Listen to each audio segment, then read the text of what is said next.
Well, he stayed well above the clouds, I guess, if you want to call it. Well, there was not clouds, the smoke screen, so I wouldn't see him. However, you heard him, and you also saw the fake camera bird that went overhead, correct? Always that same fake black soaring camera type so-called bird. Shows up in basically all of my videos that I do outside. And there, of course, is the smoke. They've been doing this all night.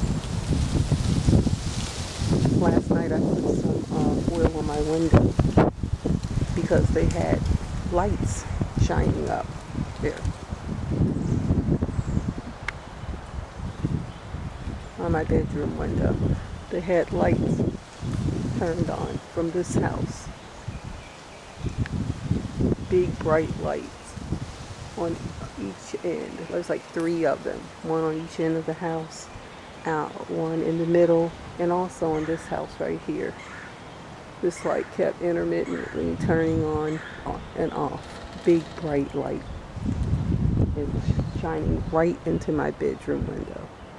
So, to reflect it back, hey, nothing like some good old aluminum foil. Anyway, let me line this up and put it on YouTube. I'm sure they'll turn around and come right back, so get with you guys a little later on. Alright, be blessed.